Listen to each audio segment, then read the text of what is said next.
Muy buenas tardes, señoras y señores. Bienvenidos al atardecer de este jueves día 3 de octubre de 2024.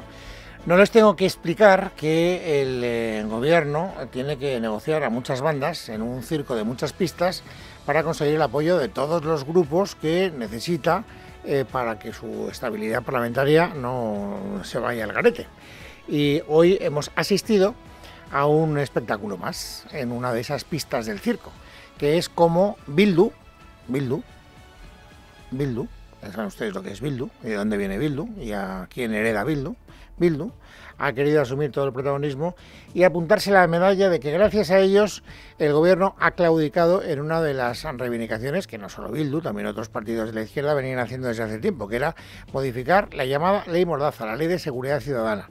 Había algunos aspectos que a esos partidos de izquierda, independentistas, Bildu es partido independentista, también Esquerra, sobre todo, pues les molestaba. Y es, por ejemplo, el uso de las pelotas de goma como material antidisturbios en las concentraciones, o las devoluciones en caliente, o las faltas de respeto a la autoridad y a la desobediencia. Ellos consideraban que estaban demasiado castigadas con mucha severidad y había que suavizar el tratamiento legal de ese tipo de conductas. Y siempre que se había planteado esta cuestión, porque yo no sé cuánto tiempo llevamos con esta cantinela, siempre habíamos encontrado una actitud reticente por parte del gobierno y por parte del ministro del Interior de turno, en este caso de Marlaska. Yo recuerdo a Marlaska diciendo muchas veces que lo que no se podía era colocar a la policía en situación de ser absolutamente vandalizada por los manifestantes. Y por lo tanto había que proteger su vida y su integridad y había que darle elementos proporcionales, para que pudieran defenderse. Bueno, pues todo ese discurso hoy se ha ido al garete. Debe ser que el gobierno está muy urgido por la necesidad de contar con el apoyo de Bildu y entonces ha consentido que en la rueda de prensa del Congreso de los Diputados, en la sala donde se celebran las ruedas de prensa del Congreso de los Diputados, Merche Aizpurua, que es la portavoz de Bildu, se cuelgue todas las medallas. Y entonces tendremos que escuchar lo que ha dicho. Lo primero, ¿qué es lo que ha conseguido? ¿Cómo lo ha vendido? De esta manera. Hemos acordado con el Gobierno las 4 cuestiones que aún estaban pendientes y que supondrán acabar con la ley Mordaza, como son las faltas de respeto, la desobediencia, las pelotas de goma y las devoluciones en frontera. De esta manera se acaba con todos los aspectos lesivos y todo ello quedará recogido en una nueva ley que sustituirá la ley Mordaza. Bueno, luego nos ha contado que llevan mucho tiempo negociando, que lo han hecho con discreción, que la gran ventaja de negociar con discreción y de no empezar a, digamos, sacar la cabeza del tiesto antes de tiempo, al final reporta esos beneficios, que la negociación llega a buen puerto, que es lo que nos ha querido contar hoy Merche Aizpurua. Y claro, una de las preguntas que eran inevitables, y se le ha hecho a Aizpurua, es, bueno, pero oiga, ¿y cómo ha conseguido usted doblegar la resistencia del ministro del Interior? En este caso de Marlaska, pero antes de Marlaska ha habido otros ministros del Interior, todos han defendido la misma posición. ¿Están ustedes seguros de que tiene el aval del ministro, tiene el aval del gobierno? Cuando le han preguntado eso, Aizpurua no ha querido nombrar a Marlaska, pero ha querido decir, oye, a mí no me miren, o sea, yo he negociado y sé que he negociado con el gobierno y por lo tanto pues tengo el aval del gobierno, que lo que diga el ministro del Interior pues me importa bastante poco. Nosotros hemos negociado y hemos acordado directamente con el Gobierno, cuenta con el aval del Gobierno. Por lo tanto, lo importante no es el quién, sino el qué en esta cuestión, ¿no? Y cuenta con el aval del Gobierno, todo esto, o sea que hasta ahí. Eso es lo único que le importa, hasta ahí. Tiene el aval del gobierno, yo he negociado con el gobierno. Luego hemos sabido que efectivamente el gobierno estaba muy atento a esta negociación, porque ha hablado incluso, ahora lo veremos, María Jesús Montero, que es la vicepresidenta primera del gobierno de Pedro Sánchez. Bueno, por lo tanto, el acuerdo ya se ha firmado. Y además, pues todo permite pensar que ese acuerdo se va a trasladar en una reforma legal. ¿Por qué? Pues porque todo parece indicar, aunque lo digo con cierta reserva, que va a haber una mayoría parlamentaria suficiente para que estas negociaciones se traduzcan en un texto legal bendecido por el Congreso de los Diputados. Eso es lo que nos ha dicho, por lo menos Merche Aizpurua. No lo ha garantizado. No ha dicho tengo la plena seguridad, pero hasta donde yo sé, el primer feedback, que es la expresión que ella ha utilizado, es positivo. Ya hemos entablado conversaciones con todos los grupos necesarios para su aprobación. Y bueno, lo que os puedo decir es que la primera impresión, el primer feedback que hemos recibido por su parte, yo diría que es positivo, ¿no? Depende de quién le preguntes, porque yo he escuchado algunas declaraciones que no son tan positivas. Hombre, que desde luego la derecha está radicalmente en contra, luego lo veremos, esto no reviste ningún tipo de duda. Que desde luego los colectivos más afectados, la policía y la Guardia Civil, están en contra, tampoco reviste ninguna duda y luego lo veremos. Pero incluso hay algunos partidos de la izquierda que lo ven mal, por insuficiente, no es que les parezca mal que se reforme la ley. Lo que quieren es que se reforme y que esa reforma llegue más lejos, sea más ambiciosa. Fíjense que Pablo Fernández, que es el portavoz de Podemos, no de Sumar, sino de Podemos, ya entienden ustedes la distinción, hoy lo que ha querido es dejar claro que ellos no están de acuerdo con esta ley, con esta reforma, con este pacto, con esta, digamos, consecución por parte de Bildu, porque les parece timorata. En realidad, esto no se puede llamar derogación de la ley Mordaza porque se queda muy corto este acuerdo. Como digo, no se prohíben las balas de goma y continúan las devoluciones ilegales de personas. Bueno, este asunto me interesa, porque si queremos entender el fondo de la cuestión tendremos que preguntarnos. Pero entonces, ¿qué pasa con las pelotas de goma? Dice Mercedes Purúa que en el pacto al que han llegado se suprimen las pelotas de goma. No se pueden utilizar ya, no se podrán utilizar cuando esta ley se reforme como elemento de defensa de los antidisturbios. Y sin embargo, escuchamos a Pablo Fernández diciendo eso no es verdad, no se suprimen las pelotas de goma. Luego uno de los dos o miente o está mal informado o hay truco o cuál es aquí la manera que tenemos de entender esta desavenencia. Y aquí es donde sí yo creo que aporta algo de luz escuchar lo que ha dicho hoy María Jesús Montero, la vicepresidenta del Gobierno. A veces por decir que ya no sabía que hoy era el día elegido por Bildu para presentar en sociedad este acuerdo y que ignora por qué lo ha elegido hoy Bildu. Yo tampoco lo sé, pero esto nos permite pensar que ese acuerdo ya estaba cocinado desde bastante antes. Y en todo caso, por el fondo de la cuestión, ¿qué pasa con las pelotas de goma? Yo creo que ya da la clave. Hemos llegado a un acuerdo que consiste en la eliminación progresiva. Y este elemento es muy importante porque las tecnologías aportan nuevos instrumentos, eliminación progresiva de las pelotas de goma.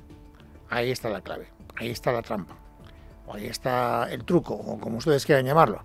Eliminación progresiva. No es que de repente la ley vaya a decir y a partir de hoy quedan prohibidas terminantemente las pelotas de goma, sino que se establecerá algún tipo de cautela para que esa eliminación sea progresiva, si entiendo bien a María Jesús Montero. Y eso es lo que permite que Podemos pueda decir, como ha dicho hoy Pablo Fernández, lo que acabamos de escuchar, que no es verdad que se suprima la utilización de las pelotas de goma. Bueno, esto por lo que hace referencia al fondo de la cuestión, pero a mí el fondo de la cuestión, si ustedes me permiten, me preocupa menos que el contexto en el que se produce. Y el contexto es el que trataba de explicarles al principio del programa.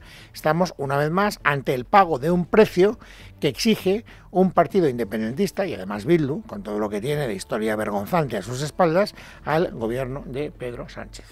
Y esto es lo que, naturalmente, ha querido poner de manifiesto el Partido Popular. Nada más ha tenido noticia de que el pacto se había alcanzado. Ha salido Borja Semper, el portavoz del partido, y ha dicho esto.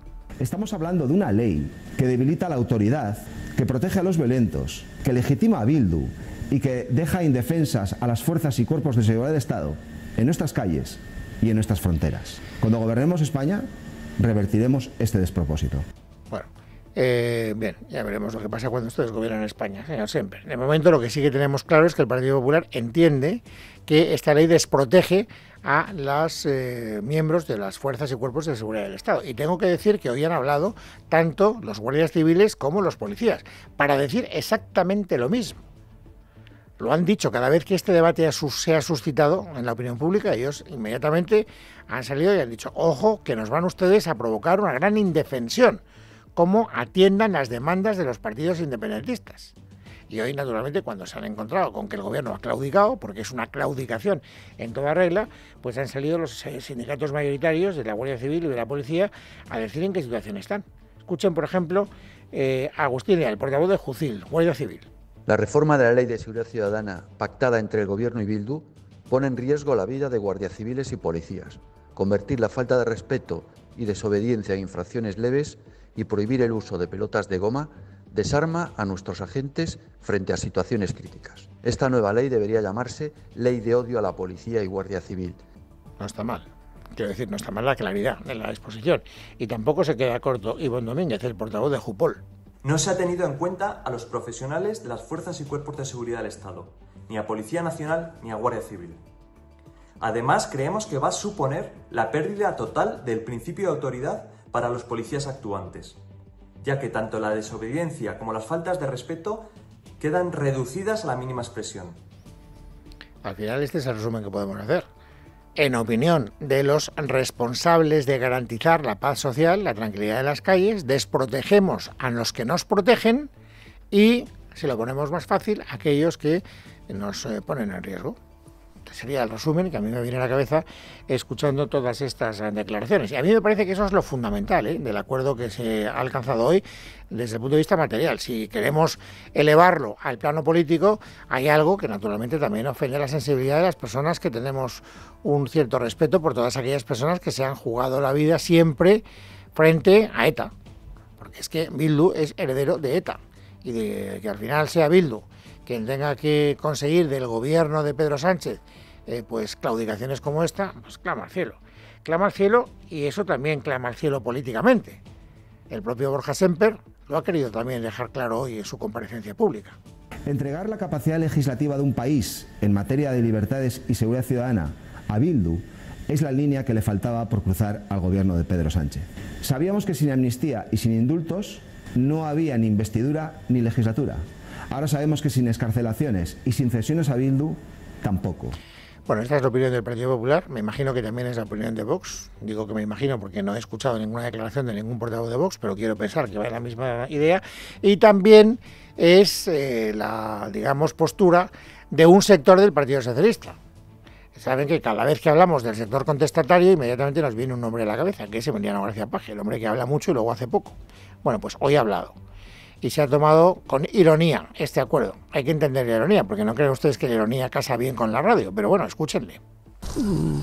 Bueno, si se quitaran ellos la mordaza y pudieran de una vez pedir perdón y reconocer el dolor de las víctimas, ya sería suficiente. Está muy bien que el pacto sea con una organización que se dedicó a ponerle mordaza al pueblo vasco durante tantos años. Bueno, pues tiene la ironía el señor Paje, que por cierto ha aprovechado también esa comparecencia pública para volver a mandar un mensaje retórico, no práctico, contra el cupo, contra el propósito de Sánchez de contentar a otro partido independentista, en este caso a Junts per Catalunya, que saben que están pidiendo desaforadamente el cupo, es decir, la gestión del 100% de los impuestos en Cataluña a cambio de su apoyo en la negociación presupuestaria. Bueno, pues hoy Paje también ha querido hablar de eso. Me parece bastante lamentable el espectáculo de permanentes cesiones y chantajes a los que se está sometiendo la política española. La ansiedad de los independentistas no tiene límite y por tanto lo que no podemos es estar alquilando la gobernabilidad, ¿no? Es mi perspectiva, y desde luego lo que no se puede es, simple y llanamente por hacerle caso a alguien como Puigdemont, es perjudicar a 40 millones de españoles. Vamos, esto no solo faltaba. Bueno, ya saben que mañana viernes Paje va al despacho del presidente del gobierno, de Pedro Sánchez, para hablar precisamente de estas cuestiones. Ya nos ha dicho que le va a decir a él lo mismo que nos dice a nosotros. O sea, que quiero pensar que este discurso se lo dirá a Pedro Sánchez. Otra cosa es que de ese discurso después se puedan derivar acciones concretas que vayan en consonancia con lo que piensa, y ahí es donde naturalmente pues todos tenemos claro que no hay que pedirle tampoco grandes heroicidades. Desde luego el portavoz del Partido Popular, Miguel Tellado, tiene muy claro que esto se queda en nada, en una especie de, yo qué sé, de fuegos artificiales de carácter dialéctico. Pide que haya conferencia de presidentes, pide que haya Consejo de Política Fiscal para poder hablar, pero para hacer lo de siempre: hablar en contra y votar a favor, que es la conducta habitual de Emiliano García Paje. Bueno, por lo tanto, no hay que tener ninguna esperanza en que los diputados de Castilla-La Mancha, cuando se tramite la reforma de la Ley de Seguridad Ciudadana, pues vayan a votar de una manera distinta a la que marque la disciplina del grupo parlamentario del PSOE. Nadie tiene ninguna duda de que eso no va a suceder y por lo tanto no abramos ese melón especulativo. Si esa reforma de la ley fracasara, no fracasaría porque los socialistas díscolos se fueran a oponer a esa tramitación. Fracasaría porque hubiera algunos grupos, como por ejemplo Podemos, que no la quisieran apoyar. Hay otros dos que están en una situación titubeante: el PNV y Junts per Catalunya. Curiosamente, los dos partidos, digamos, de corte ideológico más a la derecha. Aunque ya saben ustedes que Sánchez habla siempre de la mayoría progresista, pero claro, el PNV y Junts per Catalunya, así como muy progresistas desde el punto de vista ideológico, no parecen. Y no están entusiasmados, ninguno de los dos está entusiasmado con esta reforma. Otra cosa distinta es que la quieran torpedear. Ya ha dejado bastante claro Aitor Esteban, el portavoz del PNV, que aunque no les gusta un pelo, chicos, pues si la tienen que apoyar, pues se taparán la nariz y la apoyarán. Palabra arriba, palabra abajo, es lo que se estaba proponiendo. No tenemos ninguna dificultad con lo que se propone ahora, ni mucho menos. Y de hecho, bueno, quiero decir, la policía vasca ya está actuando desde hace tiempo en esta línea. Aunque tengo que decir que esta no es la ley que le corresponde a este tema. Pero bueno, si quieren y están empeñados, pues tiramos adelante. Pues sí, como están empeñados, señor Esteban, no le queda más remedio que tirar adelante. Esta es la posición del PNV. Insisto, no se puede colegir de lo que acabamos de escuchar que el PNV vaya a impedir la tramitación parlamentaria de la reforma de la ley. Y tampoco, aquí hay un poquito más de dudas, si ustedes me lo permiten, ¿no? Ahora hablamos de Junts, habla también Míriam Nogueras, que es la portavoz parlamentaria de Junts per Catalunya en el Congreso de los Diputados.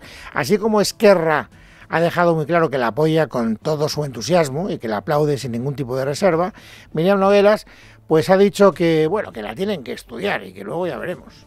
La miraremos, la estudiaremos. Desde Junts, no solo por el PSOE, sino por todos, no hacemos adhesiones. Por lo tanto, lo que haremos es negociar en el mínimo tiempo posible para presentar nuestras propuestas. Y ya sabemos qué es lo que pasa con las propuestas de Junts. Si se la aceptan bien y si no se la aceptan, pues igual se encampanan. Pero como tampoco sabemos lo que pedirán a cambio para favorecer esta reforma legal, pues todavía es pronto para establecer, digamos, un vaticinio. Bueno, esta es la noticia más destacada del día desde mi punto de vista y también la más nueva, porque esta no estaba, digamos, en el calendario. Sí había otra que ha dado de sí y que estaba prevista. Sabíamos que hoy se iba a producir, y de hecho se ha producido, la cuarta reunión sectorial entre la ministra de Vivienda y los responsables de vivienda de las comunidades autónomas.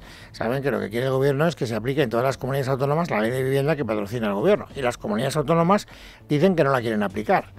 El fondo de la cuestión ustedes ya lo conocen. Lo que establece esa ley es que se declare zona de mercado tensionada a las grandes capitales, sobre todo Madrid y Cataluña, y que en virtud de esa declaración se intervenga el precio de los alquileres. Y naturalmente el Partido Popular dice, pues mire usted, esto de intervenir el precio de los alquileres, aparte de que me parece un disparate legal, va en contra de lo que nosotros creemos que hay que hacer para abaratar el precio de los alquileres. Si intervenimos el precio, vamos a recortar la oferta y por lo tanto vamos a elevar los precios. Y ustedes a nosotros no nos pueden pedir que hagamos algo que creemos honradamente que va justo en contra de lo que ustedes dicen perseguir. Este es el fondo de la cuestión. Si analizamos ahora cómo la venden una parte y la otra parte, pues llegaremos a conclusiones claramente contrarias. Escuchen, para empezar, a Isabel Rodríguez, a la ministra de la Vivienda. Esa ley permite hoy que, atendiendo a su literalidad, pudiéramos estar bajando el precio de todos los alquileres de esas zonas un 5%, beneficiando de esta manera a los inquilinos y a las familias y a los jóvenes, y que al mismo tiempo los caseros pudieran tener una bonificación fiscal de hasta el 90%. ¿Por qué no lo hacemos? Yo no lo entiendo. E intuyo que ustedes tampoco. Y la ciudadanía creo que tampoco. Bueno, hombre, hay gente que sí que lo entiende. Hay gente que no entiende que ustedes, sin embargo, quieran imponer manu militari esa, digamos, ley, siendo así que las competencias en esa materia están transferidas a las comunidades autónomas. Esto es un asunto que no se puede obviar. Y es uno de los argumentos que utilizan las comunidades autónomas del Partido Popular para decir, oiga, si esto es mi competencia, ¿por qué tiene usted que decirme lo que tengo que hacer? Es más, ¿por qué tiene usted que amenazarme? Ya saben que la ministra Rodríguez, hoy lo ha vuelto a repetir, dice, aquellas comunidades autónomas que no apliquen la ley de vivienda no recibirán el dinero que tienen asignado en ese capítulo. El gobierno no les dará dinero para que puedan actuar en esa materia. Y esto es algo que el Partido Popular considera un chantaje intolerable. Hoy el consejero de Vivienda de la Comunidad Autónoma de Madrid, el señor Rodrigo, ha dejado muy claro, después de haber presentado un comunicado conjunto de todas las comunidades autónomas del Partido Popular, que desde luego ese chantaje no lo piensan aceptar. No toleraremos la amenaza y el chantaje de la ministra de Vivienda, Isabel Rodríguez, de retirar los fondos a las comunidades autónomas por no aplicar voluntariamente una medida contemplada en su ley por el derecho a la vivienda, que se ha demostrado que es perjudicial para los ciudadanos. Y en esta idea de no hacer llegar los fondos a las comunidades autónomas que no quieran aplicar la ley de vivienda, tengo que decir que el gobierno no está solo, porque ahí tiene el respaldo verdaderamente entusiástico de Sumar. Hoy Yolanda Díaz, que es vicepresidenta del gobierno, ha dicho, fíjense, no solo no hay que dejarles sin dinero, hay que llegar más lejos. Nos alegramos que nos hayan tomado la retirada de los apoyos públicos, de recursos públicos en las comunidades que no apliquen la ley de vivienda. Pero hay que ir a más. Bueno, para que vean ustedes cómo está el percal. Y una referencia informativa antes de ir a los titulares de otras noticias destacadas de este jueves. La situación en el Líbano. Saben ustedes que hoy tenían que llegar y han llegado, de hecho ya están volviendo, los aviones de las Fuerzas Aéreas Españolas que tenían que repatriar a los ciudadanos españoles que están en el país. Un país que sigue viviendo momentos muy complicados. Verónica Jorro. Sí, de hecho, los 2 aviones del Ejército del Aire enviados por el Gobierno ya han partido, según acaba de confirmar la ministra de Defensa, Margarita Robles. Han salido ya los 2 aviones. El primer avión llegó al Líbano a las 9 de la mañana, hora de libanesa. Embarcó ya el pasaje que llevaba y están en este momento volando en dirección hacia España, a Torrejón. El segundo avión acaba de salir en este momento de Líbano también, en dirección a España. El primero de ellos llegará en torno a las 5 de la tarde a la base de Torrejón con 200 ciudadanos españoles. Que es muy difícil de dejar a toda la gente que quieres y cerrar tu puerta. Triste. Me gusta ir a España, pero no en estas condiciones. No tener que ir. Mientras el alto representante de Política Exterior de la Unión Europea, Josep Borrell, ha descrito como una violación del derecho internacional humanitario el bombardeo lanzado por Israel sobre el centro de Beirut este jueves y advierte. Es absolutamente necesario evitar una guerra total en el Líbano que podría tener devastadoras consecuencias. Por su parte, el ejército israelí ha ordenado por tercera vez la evacuación de una veintena de pueblos en el sur del Líbano, incluida la localidad de Nabatie, una de las más castigadas por los bombardeos israelíes. Es jueves, es 3 de octubre de 2024. Vamos, amigos, ahora a completar el paisaje informativo sobresaliente del día. Ángeles Hernández, bienvenida, buenas tardes. Buenas tardes, Luis. El presidente del Gobierno, Pedro Sánchez, ha anunciado este jueves en un acto de la EOI que las pymes recibirán 4.500 millones de euros en subvenciones y tendrán casi 50.000 millones de euros disponibles en préstamos gracias a los fondos del Plan de Recuperación. En el acto también ha estado el ministro de Industria y Turismo, Jordi Hereu, quien ha puesto de relieve la incidencia del Plan de Recuperación en la economía y en la transformación de las pymes.